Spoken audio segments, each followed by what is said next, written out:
Olá, seja muito bem-vindo ao Publicanos e Fariseus. Aqui estou eu, o Ruben e a minha cara amiga Cassiana. Estava aqui a tentar acertar com as mãos, mas não estava fácil. Não estava fácil.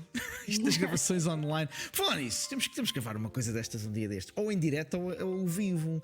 Publicanos e Fariseus, para as pessoas poderem destilar todo o seu ódio para connosco. Enfim, ódio e apreciação também, não é? Portanto, não vale a pena. Não é só ódio, nada disso. Bem-vindo a ti que estás aí desse lado. Se é a primeira vez que estás connosco, ou se já és um ouvinte habitual ou ouvinte, ou agora também espectador, aí sim, porque temos todos os episódios do Publicanos e Fariseus. Isto está difícil. Publicanos e Fariseus no YouTube, onde também nos podes ver a mim e à Cassiana. E aliás, já agora, se estás a ver-nos ou ouvir, quero-te dizer que nos podes seguir, subscrever o canal e assim saberás sempre todo o conteúdo. Podes deixar nos teus comentários não só a tua opinião, quer concordes, quer discordes, desde que o faças de uma forma ordeira, claro que sim, mas também sugestões de temas, de ideias, perguntas, dúvidas que possas ter sobre algum dos temas que vês nos nossos episódios. E já agora deixa o teu like, porque assim nós aqui deste lado também sabemos que tu que estás aí desse lado gostas deste conteúdo e ouves e temos recebido também muito feedback sobre ele, por isso muito obrigado a ti que estás aí desse lado. Se estás a ouvir, podes e deves seguir ou assinar o nosso podcast e assim saberes sempre quando nós lançamos um novo episódio. E nós estamos nos maiores agregadores de podcast, no Spotify, na Google Podcasts, no Anchor, na Apple, onde quiseres. Basta procurares por Publicanos e Fariseus. Além disso, por que não checares aí o perfil, o meu e da Cassiana, nas redes sociais, porque nós temos sempre a Cassiana agora mais. Eu vou lá de vez em quando, mas quando vou são coisas com propriedade, Cassiana, é com categoria, não é? Gostei dessa diferença. É verdade. A Cassiana mais eu, coisas com propriedade, notei. Não quer dizer que as tuas coisas não tenham propriedade, não é isso. Estou a dizer que tu postas mais coisas. Pronto, são fases da vida. Eu agora estou mais chateado com o Instagram, já estou chateado, já me cansa muito de ver fotografias do pessoal. Vocês são todos muito bonitos, mas pronto, isto até as minhas fotografias me cansam, portanto, é mais por aí. Mas estamos lá, os handles aparecem em baixo, podes nos seguir. Eu também estou no Twitter, podes me seguir por lá.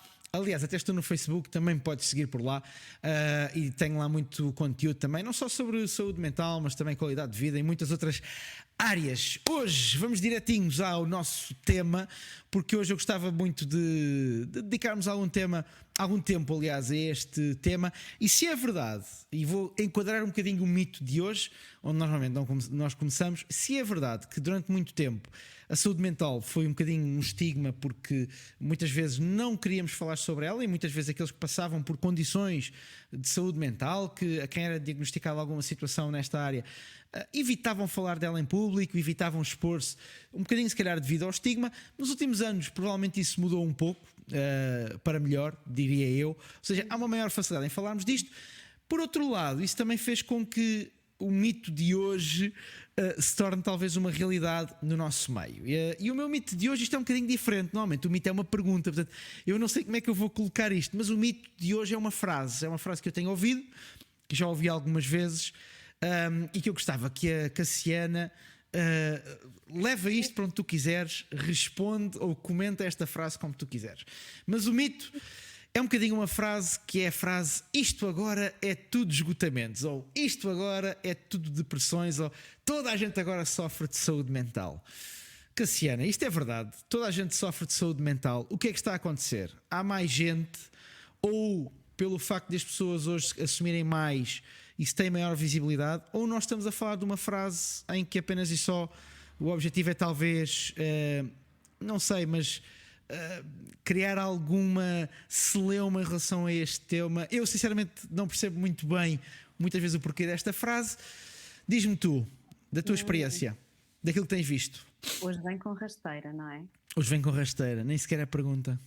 Acho que hoje estamos muito confortáveis para falar sobre o tema, porque é algo que já trabalhamos juntos, então não vamos estar a inventar sobre necessariamente só as coisas que acontecem aos outros, mas as coisas que nós podemos viver e como é que saímos delas e lidamos com elas.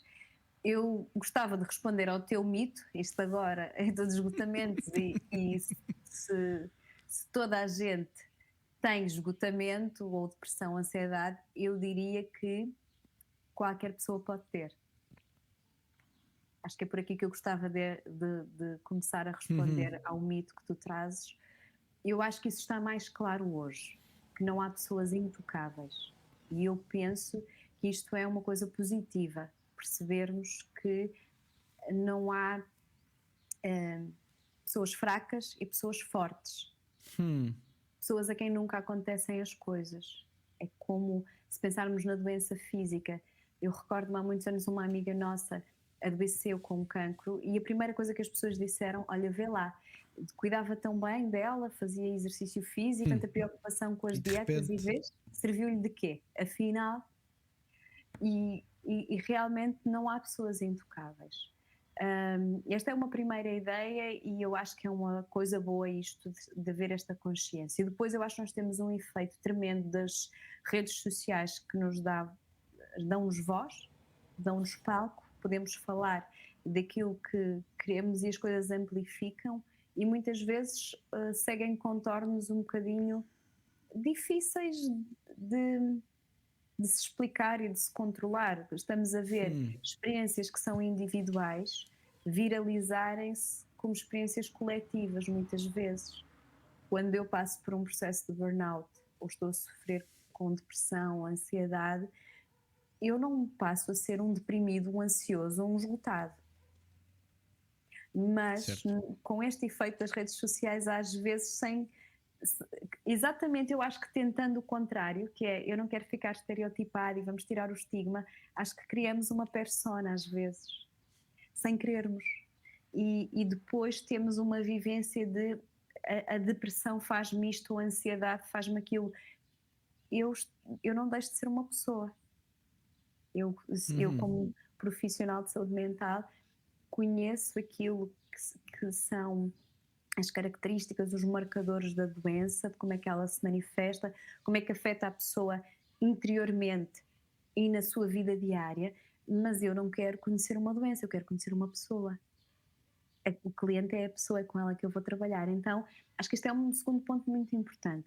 As redes sociais dão voz, dão-nos voz a nós e as experiências que são individuais e únicas começam a tornar-se modelos em vez de serem vistas apenas como a experiência, não é?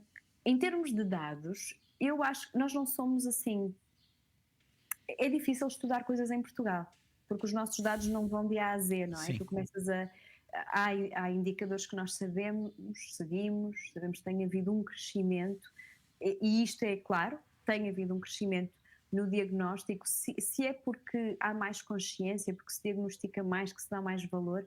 Olha, eu vou dizer que lembro-me de ser miúda e de ouvir alguns amigos dos meus pais e o meu próprio pai dizer que tinha tido um esgotamento. Agora eu não sei se foi um burnout, uma depressão, se sofria de ansiedade, era o quê, mas não sei se tu te recordas de ouvir os adultos dizerem, olha, esgotou, aquele está esgotado, teve um esgotamento nervoso, não é? Era assim, um esgotamento nervoso. Nervoso, exatamente. Portanto, sempre tiveste problemas de saúde mental, muitas vezes sem a devida atenção, ou punhas uma etiqueta, coitada, ela é fraca, olha, ele sofre dos nervos, sempre houve. Mas não há dados, o que estavas a dizer, não há dados que possam mensurar isso, ou seja, possam medir, aliás, isso de uma forma palpável. Números comparáveis tu não consegues, porque nem sequer chamavas as mesmas coisas às coisas, não consegues agora fazer um fio histórico e perceber. Tens dados, não é, dos últimos anos e percebes que tem havido um crescimento, isso é seguro, no diagnóstico, mas também não conseguimos dizer se é porque é mais, se é porque nós diagnosticamos mais. Essa era a minha pergunta a seguir. E se calhar perceber de onde é que vem esse número. E estas questões têm sempre muitas lentes, não podemos dizer que sabemos que é porque as pessoas estão a dar mais atenção. Sim. É porque temos mais pressão, provavelmente também é verdade. Temos um estilo de vida muito exigente. Nós não apenas temos que equilibrar muito bem a carreira com a vida pessoal, com os sonhos, com as realizações, com o desenvolvimento, como ainda tens trabalho a cuidar de ti, não é? não Certo. podes parar aqui, tens que ser a tua melhor versão, portanto chegas a uma altura, estás esgotado dos teus próprios tratamentos e autocuidados. Exatamente. Já fiz a minha meditação, já fiz a minha caminhada, já fiz a minha alimentação, já fiz, portanto, eu estou aqui a brincar e a caricaturar algumas preocupações que nós temos, que são muitas e que podem estar-nos a fazer estar um bocadinho mais em sobrecarga.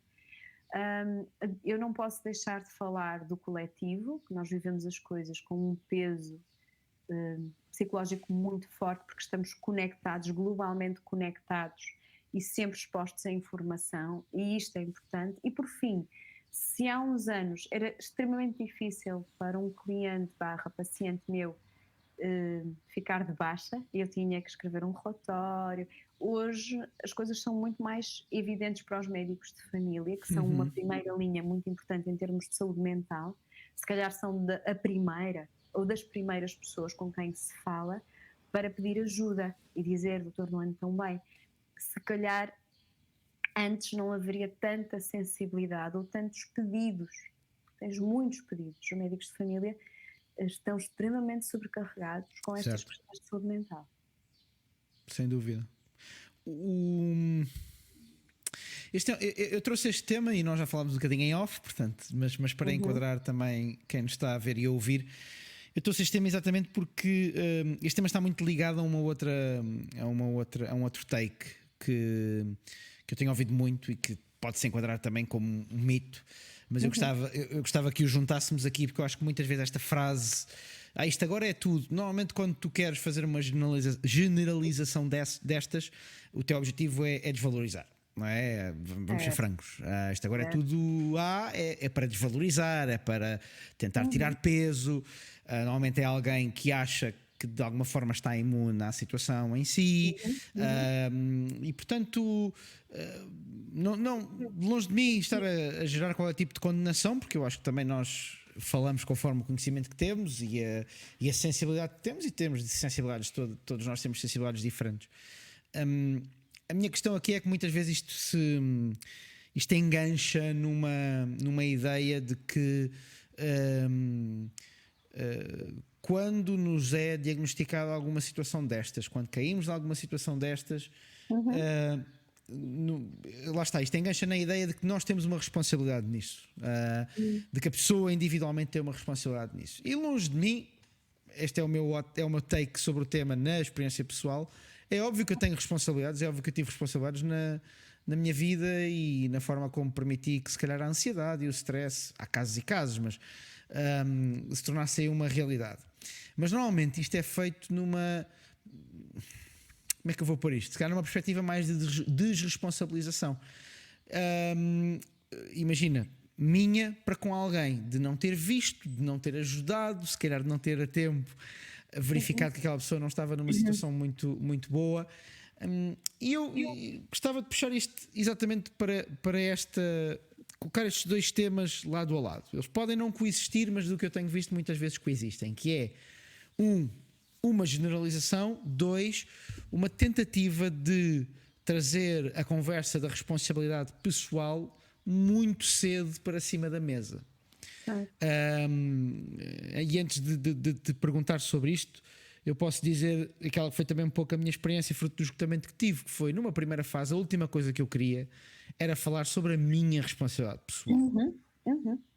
Isto é a analogia que eu te estava a dar há bocadinho em off, que é a analogia do acidente. Quer dizer, temos dois carros que se acidentam, não é? Temos uma pessoa que foi a culpada do acidente e que ficou em estado grave, e outra pessoa que não foi culpada e que ficou em estado ligeiro. Nós vamos sempre, antes de perguntar de quem foi a culpa, nós vamos tratar de quem está em estado grave. Quer dizer, ninguém quer saber de quem foi a culpa. Mais tarde, depois, se houver matéria de juízo civil ou criminal, então sim. Mas numa primeira fase, eu acho que muitas vezes esta generalização é esta tentativa de trazer a responsabilidade. Mas tu também só estás nessa situação porque não trataste da tua vida, ou porque não cuidaste do teu coração, ou porque não cuidaste da tua casa, ou porque não cuidaste das tuas motivações. E tudo isso pode ser verdade, mas às vezes é de uma insensibilidade absolutamente atroz quando alguém está a tentar sair de uma situação terrível a nossa resposta a uma mão estendida às vezes, por favor ajudem-me, é ir buscar uma moca e tal, mas tu só estás aí porque entendes. E a minha pergunta é esta: o que é que leva por exemplo, em termos do ser humano, se calhar a ter uma atitude destas de vamos falar sobre a tua responsabilidade, é o quê? É falta de sensibilidade, é falta de conhecimento, é falta de empatia? O que é que está em cima da mesa aqui? Pode ser tudo verdade, que tu acabaste de dizer. Nós temos um reflexo inato de reparação. O senhor está aqui diante de mim e vamos lá então pôr os pontos nos is para o endireitar o mais rapidamente possível. Responsabilização é uma forma de o fazer, não é? Se tu chegaste até aqui porque desorganizaste, bora agora, vamos lá endireitar-te e lembrar-te organizar-te. Que tu tens que fazer isto, não é? E, portanto, é uma abordagem. Outras vezes é o que tu disseste, é a falta de empatia. Nós nunca nos doeu daquela maneira e nota que é impossível sentir aquilo que o outro sente. Nós sentimos com ele o mais proximamente possível. Mas não é a mesma coisa, porque no outro dia, com uma colega de trabalho, fizemos um exercício dentro de um board de executivos em que trocamos os sapatos e eu estava a dar formação com os sapatos dela e ela com os meus, só que os sapatos dela eram para aí 5 ou 6 números acima do meu, portanto era caricato vê-la a tentar chinelar nos meus os pés dela só entravam assim, não é? Com um 37 e com, nem sei, um 40 e muito, 44, 43 talvez, eu andava a dançar nos sapatos dela. Exato. Exatamente para demonstrarmos que às vezes pomos-nos objetivos desonestos, calçar os sapatos da outra pessoa e nunca nos vão encaixar bem, porque não são os nossos. Claro. O objetivo não é conseguir andar perfeitamente nos sapatos, mas sentir com a pessoa, e também falta isso. Porque o tema da responsabilidade é um tema que vai ter que ser trabalhado, mas se calhar tu não precisas sequer de chamar com esse nome, a não ser que, e claro, eu só posso falar com as minhas lentes. A minha lente é ou no papel de terapeuta ou de coach/consultora, ou quando estou a dar aulas a psicólogos, não é? Ou a profissionais de saúde que querem trabalhar estes temas da saúde mental e como ajudar as pessoas a mudar. O que é que me interessa a mim dizer ao Sr. Ruben foi um irresponsável? Não é isso que me interessa, mas a partir do ponto em que a pessoa está, ver o que é que ela é capaz de fazer agora e está motivada para fazer e começar a trabalhar a partir daí. O psiquiatra com quem nós trabalhamos aqui na clínica explica às pessoas que estão numa situação de burnout que 20% é cuidados médicos e medicação, 40% hábitos de vida, 40% coaching. Não é? Que tem muito a ver com tu te permitires descansar, adotares novos hábitos de vida e agarrares o teu trabalho de uma forma nova, não é? Que pode implicar muitas coisas. Nós muitas vezes não nos apercebemos da situação até tarde demais. Até ser tarde demais, sim, aliás. Sim. Não é? Quando nós percebemos é porque já está a doer. Não é? Sem sintomas às vezes. Porquê? Porque não nos aconteceu nada. Foi uma noite, foram 2 noites, foram 14 horas, foi um stress, foi um conflito, estou insatisfeito hoje, isto amanhã passa. E principalmente se estivermos num momento de pressão ou a viver em pressão, é muito mais difícil ver, porque a pressão organiza-nos. A pressão é organizadora, dá-nos uma forma e nós estamos formatados. E é difícil, se é que é possível abrir aqui este parênteses, não é? Uma das formas de nos protegermos em saúde e de mantermos esta tal responsabilidade que realmente é nossa, não podemos esperar só que seja a organização a fazê-lo, porque as pessoas não são iguais, é eu ter aqui momentos de afastamento para me ver de fora e criticar como é que estou a viver e a trabalhar. Portanto, eu acho que a responsabilidade realmente é importante, mas primeiro eu tenho de curar, tenho de cuidar, tenho de permitir que a pessoa se restabeleça e esteja bem. Isso é prioritário, não é o discurso principal. E só para uma coisa que tu disseste que me chamou a minha atenção, as generalizações só nos servem, tudo só nos serve com um fim. Se eu estou a generalizar para criticar, já estou perdido. Se eu quero ajudar alguém, a generalização ajuda-me a quê? A perceber aquilo que é comum e a partir daí ter algumas linhas orientadoras. Olha, normalmente quando a pessoa está ansiosa, evita situações que vão fazê-la, por exemplo, ficar exposta a muita gente. Ok, então é um cuidado que eu vou ter com a pessoa. Não vou fazer generalizações para criticar. Olha, agora não consegue fazer nada. Não é? Porque é que serve a generalização? Só uma nota que chamou a minha atenção. Certo. Mas é muito comum, não só neste tema. E eu gostava de dizer há pouco, normalmente a generalização é uma muleta para a desvalorização, para não dar a importância se calhar tão grande, porque achamos que o tema não é importante ou porque achamos que é uma situação. Lá está, muitas vezes essa generalização parte de um sentimento de que a nós nunca nos vai acontecer. A mim nunca me vai acontecer. E, portanto, se no meu interior eu considero que alguma coisa a mim nunca me vai acontecer, a tendência será sempre para desvalorizar. E a tendência é para desvalorizar não só na minha vida, mas também no ambiente à minha volta, que é, se eu me acho imune a uma coisa, então porquê é que tu vais cair numa coisa que eu me sinto imune a ela? Porquê é que tu não te sentes? E normalmente isto até vem desta perspectiva.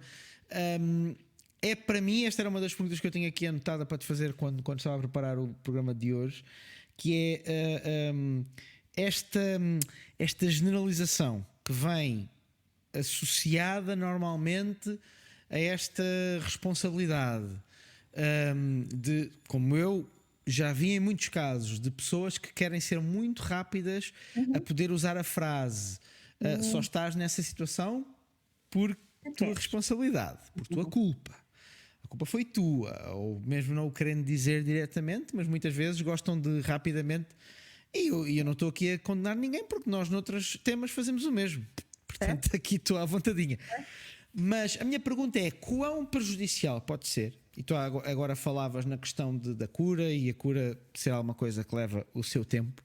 Nós não tomamos um comprimido e ficamos milagrosamente bons de uma depressão, de um esgotamento, por aí fora. Minha pergunta é: quão nefasto pode ser para um processo de cura de alguém que passou por uma situação destas introduzir alguns destes temas numa fase inicial?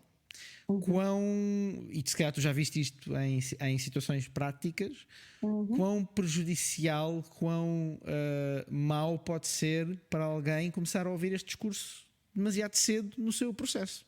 Certo. Há uma expressão que eu acho que nos ajuda a entender isto, que se vulgarizou, e no outro dia eu estava a conversar com alguém exatamente sobre o significado que isto adquiriu. Sair da zona de conforto. Nós estamos sempre a dizer que o crescimento está fora da tua zona de conforto, que só podes evoluir fora da tua zona de conforto. Ok. Mas se eu quiser ensinar uma pessoa a nadar, eu não vou para um sítio, de preferência, digo eu, não vou para um sítio onde ela não tem pé. Digo, vamos lá, sair da tua zona de conforto, e às tantas destruo ali qualquer hipótese da pessoa confiar em mim e deixar que alguma vez eu volte a ajudá-la ou a ensiná-la. É muito engraçado que a nossa filha mais velha, lá está, elas às vezes mandam aqueles memes de quando os pais dão exemplos dos filhos, não é? E eu lembro-me dela chegar de uma aula de natação pequenina e dizer: a professora queria-me matar, a professora queria-me afogar. Eu, como assim? Sim, ela tirou as mãos ali a me afogar.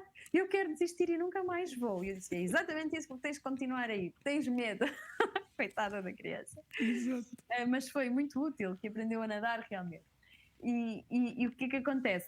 Era por uma questão da relação, e falamos com a professora o que é que estava a estressar a nossa filha, porque uma abordagem destas vai fazer com que uma pessoa se feche, e não precisa de estar doente, basta pensar. Certo. Quando nós queremos o conselho de alguém, se a primeira coisa que a pessoa faz, é como se diz no vulgo, é levar na cabeça, é dar-nos na cabeça, epá, já não te conto mais nada da minha vida. Da próxima Claro. vez não é a ti. Que nós confundimos um bocadinho o ser um bom amigo e dizer a verdade com saber dizer a verdade. Ah, que a cena é a mesma coisa, não é? Eu já fiz este exemplo aqui e vou repeti-lo, que é, quando isto acabar vamos ter uma conversa, quando isto acabar vamos ter uma conversa. Eu disse a mesma coisa, mas não disse a mesma coisa. A mensagem não é a mesma. Portanto, quando eu vou apontar o dedo, eu posso fazer com o quê? Ativar um mecanismo de proteção, a pessoa vai resistir e ainda pode ficar mais rígida a fazer aquilo que está a fazer, ou se não for caso disso, se já estiver realmente doente, mais fragilizada, pode sentir que não há esperança para ela. Porque qualquer pessoa que se aproxima dela só lhe diz coisas impossíveis. Dizeres a uma pessoa que está deprimida, olha, vamos dar um passeio. A pessoa nem tem força, Ruben, a Para ir andar nem para sair de casa. sensação física tantas vezes é, eu não me consigo levantar. Eu escuto, Cassiana, o meu corpo pesa 1 tonelada. Eu só quero chegar a casa e ficar quieto. Não quero ouvir barulho.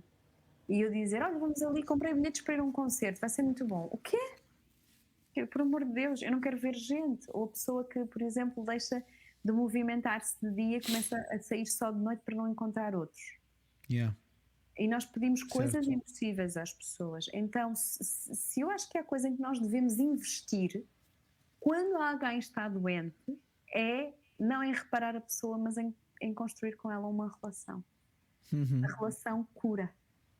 A relação é terapêutica. A relação é sagrada. E podemos pensar, mas não está a fazer nada. Não precisa de fazer nada.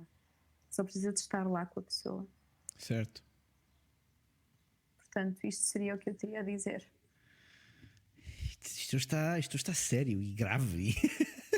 Isto é para compensar, mas depois tu fazes aqui um mix. Eu até já bato no microfone. A meio tu vais gravando tudo aquilo que nós dissemos para trás, que não apareceu aqui, pões a meio. Ok? Faz uma abordagem nova. Estávamos os dois. Os bloopers. Todos, exatamente, okay? É isso que eu ia dizer. Temos aí uns bloopers aí pelo meio. Não vou pôr no meio, mas se calhar vou lançá-los como teaser, que é para as pessoas verem que nós desta vez nos divertimos antes do programa. Vais enganar. Okay? Olha, uma última pergunta sobre este tema.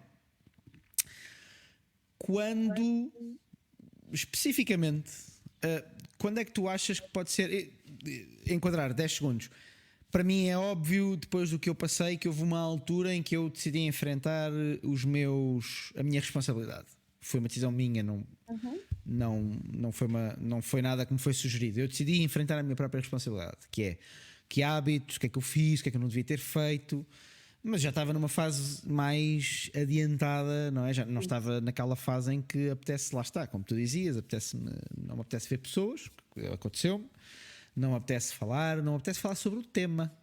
Muitas semanas em que eu, inclusive com amigos que vinham cá a casa, e eu dizia à minha mulher, quem quiseres, mas faz-lhes o disclaimer, não quer perguntas, não quer falar sobre o tema. Não quero falar sobre o tema. Não apetece, não estou preparado ainda. E a minha pergunta é, lá está, eu cheguei a esse momento sozinho, numa altura em que eu pensei assim, ok, agora preciso de perceber e preciso de corrigir, obviamente, né? E preciso assumir a minha cota de responsabilidade, que a tenho, seja 5%, seja 95%. Pergunta é, provavelmente nem toda a gente terá essa consciência ou chegará a esse ponto por si próprio, e a minha pergunta é, quando é que pode ser importante abordar isto ou trazer esta questão da responsabilidade para cima da mesa, em que parte do processo, em que parte do conhecimento próprio da situação é que pode fazer sentido, sem causar dano, obviamente. Eu espero que, para não variar, há 3 coisas que eu acho que quero abordar a partir do que tu disseste. 3 coisas. A primeira é... Só para dizer que no dia em que apareces com 4, o programa acaba. Acabamos com o programa, é o fim do programa. Não acabamos com o programa, mas se fosse 4. que é o gatilho que a palavra me coloca da responsabilização. E isto o que eu vou dizer é relativamente traiçoeiro, porque é um gatilho como terapeuta e como alguém que está muito especializado na questão do burnout. E que trabalho muito com profissionais, com executivos, com médicos, portanto, parece que a pessoa antes era irresponsável. Eu não estou a dizer que é isto que tu queres dizer, mas é um gatilho meu, Certo, percebo. é a minha interpretação. Vivia irresponsavelmente.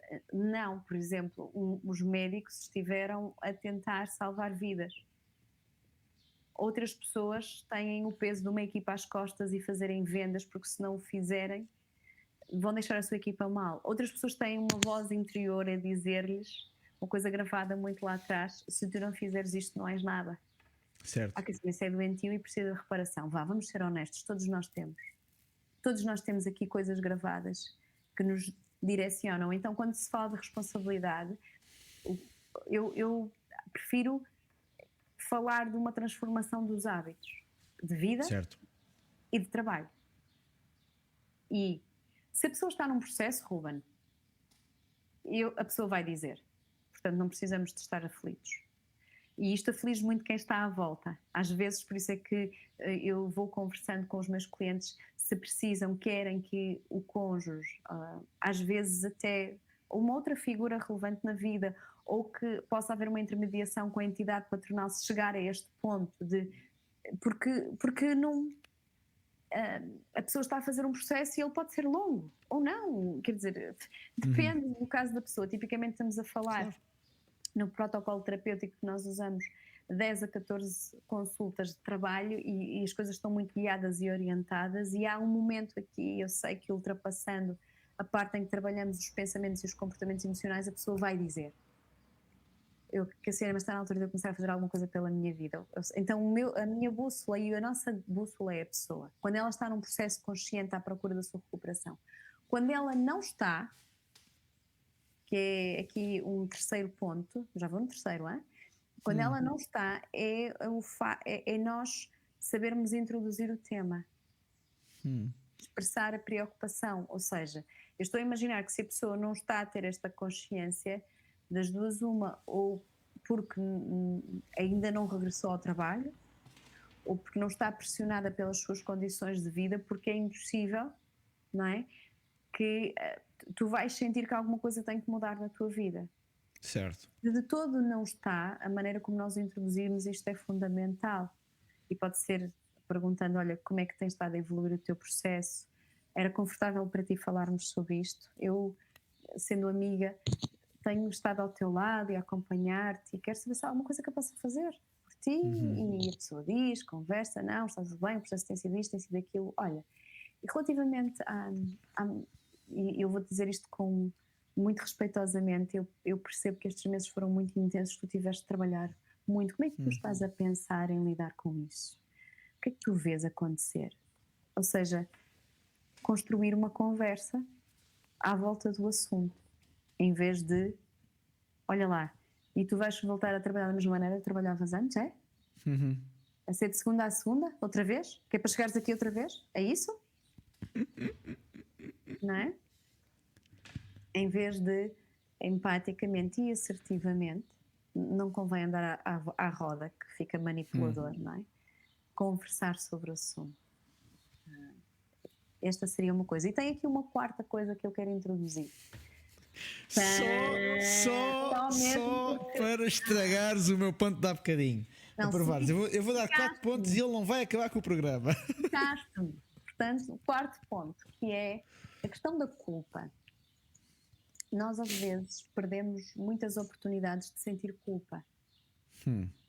Sentir culpa, lá vou meter mensarinhos, é uma coisa maravilhosa. Não há nada como sentir culpa e poderes-te arrepender a seguir, em vez de olhares para ti próprio e dizeres: eu não devia ter culpa nenhuma, sou uma pessoa perfeita e maravilhosa e vou construir a minha melhor versão. Nós olhamos para a culpa judaico-cristã como um grande problema. Eu olho para a culpa judaico-cristã como uma herança maravilhosa. Se calhar Certo. não necessariamente a judaico-cristã que nós temos aqui na Península Ibérica, não é? Da culpa que nós carregamos, de miseráveis pecadores que nunca mais Sim, vão muito ver, que têm de miserabilismo pagar militante, não é? promessas, não é? E esmolas e nunca se vão redimir e são miseráveis. Ser miserável pecador é maravilhoso se tu souberes o princípio bíblico de pedir perdão e seres livre da culpa. O que é que eu quero? Onde é que eu quero chegar com isto? Se eu não tivesse culpa nenhuma, eu era um ser impossível de aturar. Eu fazia mal a toda a gente e a mim própria também. Então, quando eu sinto culpa e me arrependo do mal que eu fiz, eu posso mudar de direção. Que é basicamente isso que é arrepender-me, não é? Mudar de direção. E é neste sentido, estava-me a matar, a trabalhar de uma forma. E às vezes não é isso, não é? Às vezes, e hoje fomos muito para as... Porque tinha a ver com o tema, não é? Mas há pessoas que apanham as maiores surpresas da vida delas. Na véspera de Natal, querida, vou sair de casa. E com a descaradez de querida, vou sair de casa. O problema não és tu, sou eu. Apaixonei-me por outra pessoa. Certo. Adeus, podes ficar com a criança. Ou, o seu trabalho é extraordinário, Ruben, mas nós fizemos uma reestruturação e não há lugar para si na equipa. Exato. Coisas más acontecem. E quem é que nos prepara para este dia? Sim, sem É dúvida. duro, é difícil, não é? Mas isto, voltando aqui, só um parênteses que não resisti, era para fazer uma quinta coisa. Voltando à culpa. Estou muito competitiva. Voltando Já ao vi que tema... sim, já vi que sim. Isto está impossível. Voltando ao tema da culpa, é bom, não há que ter medo. Eu vejo muitas coisas de desenvolvimento, muitos anúncios no Instagram de coaches e às vezes até de psicólogos. Deite fora a sua culpa, elimina a culpa. Não, por amor de Deus, não faça isso. Vai se tornar um sociopata. Não faça isso, por amor de Deus. Deixa a culpa lá estar, a vergonha. Vou tirar a vergonha. Não tire. Certo. Por favor, culpa e vergonha ajudam-nos a ser pessoas éticas, a termos valores, a sermos seres morais, a podermos viver com os outros. Se o senhor não tiver culpa nem vergonha nenhuma, eu não quero conviver consigo, por amor de Deus. Não é? Temos medo às vezes das emoções negativas, elas têm um papel na nossa vida. Mas lá está, quando Regulador, há muito, as emoções são reguladoras, não é? É neste sentido. Pois bem, o sexto tema... Tu tocaste num tema, quer dizer, já estamos a entrar na parte teológica, porque já íamos por aqui fora. A culpa é teologia. Quer dizer, a culpa não é Apertei-os no teologia, fundo, mas não foi? vem. Apertaste alguns, pois apertaste alguns. Mas a questão da culpa. Vamos lá ver aqui uma coisa. Eu acho que a culpa pode ter dois lados muito distintos. E eu percebo o que é que as pessoas dizem quando se querem livrar da culpa, porque a culpa muitas vezes é um peso que não é possível carregar. Não é possível tu teres uma vida saudável e se calhar até muitas das questões da própria saúde mental das quais nós falamos, muitas vezes a gênese, cavando bem cavadinho, como costuma dizer, indo lá ao fundo, está num sentimento de muitas vezes de culpa, coisas que ficam para trás, coisas que não se souberam resolver, por aí fora. Agora, a culpa é talvez, juntamente com o medo, se eu estiver a dizer um grande disparate, mas é um bocadinho a minha opinião, mas a culpa juntamente com o medo são talvez os dois maiores reguladores da nossa vivência, porque há muitas coisas que nós fazemos e, aliás, há muitas coisas que deixamos de fazer numa perspectiva, por exemplo, da culpa, pensando, e ainda bem, que eu não posso fazer isto porque eu após isto vou sentir certamente uma culpa porque há uma coisa, porque vai ter esta, ou seja, por causa disto. E tenho consciência por causa da culpa. Exatamente, mas às vezes até tu não o fizeste, mas tu sabes que se o fizeres, a responsabilidade daquilo que vai acontecer certamente é tua. Ponto. E essa possibilidade de culpa retrai-te de cometeres algum disparate, nomeadamente na área da ética e da moralidade. Não só, mas muito. Se o fizestes ou não o fizestes... Não, tu não disseste. Deu para isto. Pronto, agora. Pronto, sim, mas eu agora já não sei conjugar verbos ou é Cassiano. Nós dois está com dificuldade na conjugação do segundo. Exato, fizestes, vós fizeste. Não, mas é verdade. E como o medo, e como o medo, porque epá, eu vejo isto, tenho 2 filhos, já contei isto em público. Creio que não aqui, mas tenho 2 filhos diametralmente diferentes. Um tem 6 anos e outro tem 3 quase 4. Um é dos miúdos, agora está melhor, mas era dos miúdos mais temerários que eu conhecia, no sentido que era um miúdo muito, media o risco de tudo, olhava, posso saltar, posso ir, não posso ir, e se ele sentia que havia um mínimo risco, não ia, era muito cuidadoso. E depois vem o meu segundo filho, que também já melhorou, mas que para ele os riscos eram todos relativos. Ele fazia coisas que o irmão nunca faria. E é muito interessante, porque tivemos de ter 2 abordagens diferentes cá em casa. Incutir coragem num e incutir um bocadinho de medo no outro, sob pena de um não fazer nada porque tinha medo de tudo e o outro fazer tudo porque não tinha medo de nada. E nenhuma das duas é uma forma satisfatória a longo prazo de viver a vida. Por isso eu estava aqui a colocar a situação da culpa. E a culpa é aqui vai entrar um bocadinho o meu lado pastoral, mas a culpa é uma intervenção externa no nosso ADN. Nós não fomos programados para sentir culpa, a verdade é esta, e esta é uma intervenção externa na nossa forma de ser enquanto seres humanos, porque de repente nos vimos a lidar com o sentimento exatamente como a perda, porque nós não fomos programados para lidar com a perda. E se vocês já me ouviram negativa. Exatamente, e estava a dizer, se vocês já me ouviram oficiar um funeral, sabem que é sempre isto que eu digo, e é verdade, nós não fomos programados para lidar com a perda, não estamos programados, se perderam um ente querido sabem isso tão bem como eu, e a minha questão é exatamente essa, a culpa nós também não fomos programados para lidar com ela. Resultado, normalmente temos a tendência de, por um lado, ainda bem, tentarmos evitar situações que nos possam trazer no futuro uma posição de culpa.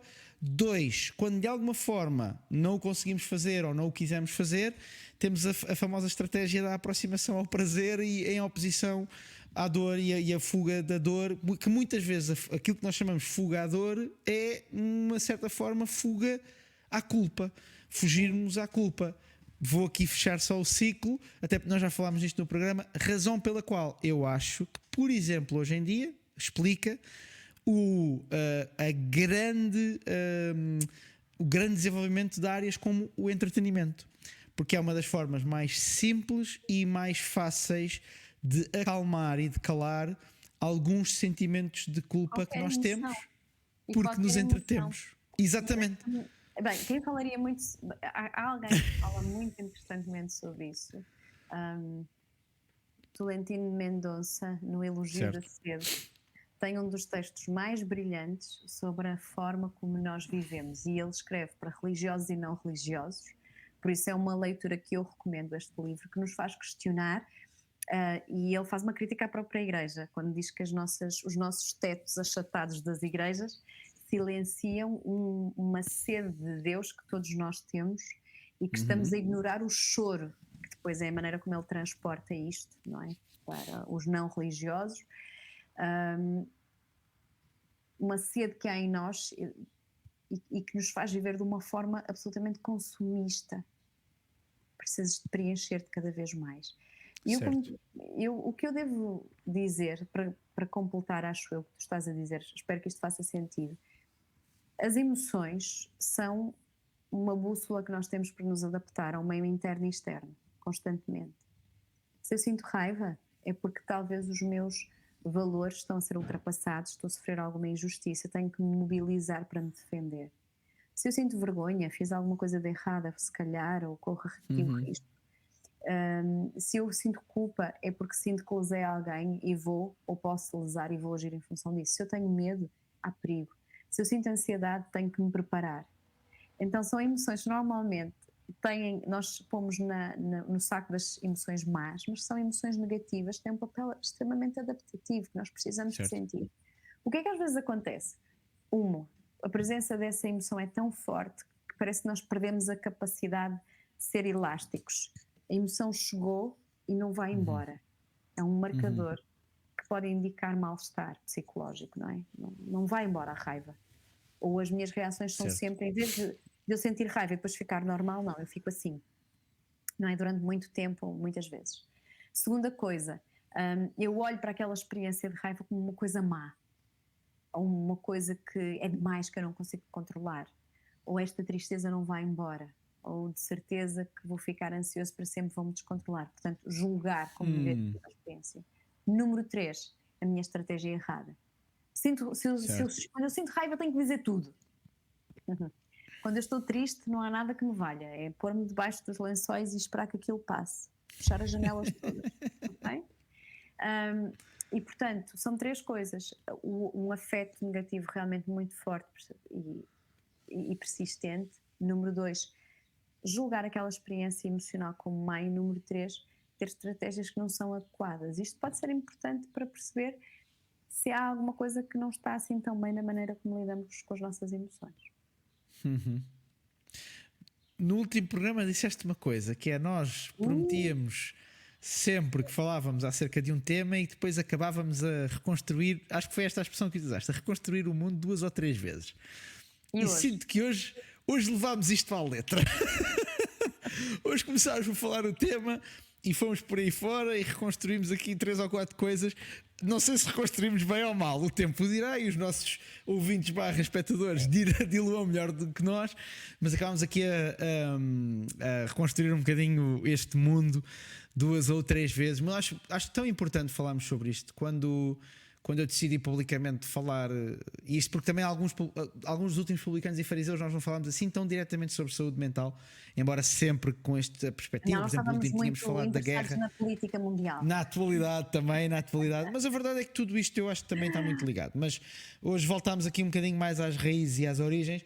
Mas uma das coisas que me levou na altura a criar conteúdo sobre esta área foi exatamente o poder e também o ter à minha volta pessoas que possam falar de forma mais informada do que eu, até, que é o teu caso, falar abertamente sobre alguns destes temas. E portanto, quando às vezes até podemos cometer algum excesso ou ir um bocadinho mais longe, nós não o estamos a fazer contra ninguém, apenas estamos a fazer tendo em conta a experiência que temos, que no meu caso é uma experiência pessoal, e no lado da Cassiana é uma experiência clínica e do seu estudo e da sua vida e também da autoridade que ela já ganhou nessa área. Mas acho tão importante falar abertamente sobre estas coisas, sobre, lá está, se calhar sobre a culpa, sobre esta regulação que nós precisamos, sobre a forma como precisamos de lidar com isto, mas também falar, e esse foi um dos meus objetivos ao início, não só falar para quem passa ou para quem passou, mas também para quem nunca passou e se calhar até se sente imune, para perceber um pouco, às vezes, o que se passa do outro lado e para perceber também melhor que tudo aquilo que nós dizemos tem um impacto. Tem uma força do outro lado, soa no outro lado, e às vezes até a maneira como o dizemos vai causar melhor ou pior impressão, melhor ou pior resultado do outro lado. E é esse o objetivo aqui do Publicanos e Fariseus. E espero que por isso quem esteja aí desse lado, aliás, tu que estás aí desse lado, isto tenha sido útil também para ti. Cassiana, acho que estamos terminados. Não sei se queres acrescentar alguma coisa. Tudo, já disse todos os meus pontos-chave. Os 3. Os 3. Não, que hoje usaste. Eu depois não percebi se fizeste 4, fizeste 5 pontos. Se fizeste 5 pontos, foi 5. Era para também não violar a outra regra, que é entre 3 a 5 pontos-chave. Há quem diga entre 3 a 7. Atenção. É verdade, mas a crítica divide-se. Eu sou mais pobre, 3 a 5. Eu também. No outro dia fui tão rebelde enquanto keynote speaker que usei 6. Usei 6 pontos-chave. Isso é um número complicado. O 6 pontos-chave, que é como dizem os meus amigos brasileiros, é um terço besta, né? Porque o número besta é 3666. 6 é um terço besta. Enfim, Cassiana, muito obrigado. Obrigado a ti que estiveste aí desse lado. Até breve. Lembro-te para colocares o teu like, subscreveres o canal. Se estás aí desse lado, há mais conteúdo aí no canal, não só do Publicanos e Fariseus, mas podes ouvir aí outro conteúdo, nomeadamente um conteúdo chamado Tudo de Bons Pastores, que é mais direcionado para quem está no contexto de igreja, mas onde falamos de alguns assuntos importantes, por exemplo, sobre liderança. Por isso eu acho que se pode adequar a ti que estás aí desse lado. Podes seguir o canal aí no YouTube, se estás já sabes, estás no Spotify ou no outro agregador de podcast, assina para saber sempre que lançamos um novo programa. E nós temos aqui algum tempo parados. Eu vou ter que ir ler a frase final, que já nem me lembro como é que eu terminava o Publicanos e Fariseus. Exatamente, que é: lembra-te que a saúde da tua mente está intimamente ligada à qualidade daquilo que tu ouves ou daquilo que tu vês, se nos estiveres a ver, e é exatamente por essa razão que nós estamos aqui deste lado. Afinal, ainda me lembro. Um grande abraço, até à próxima.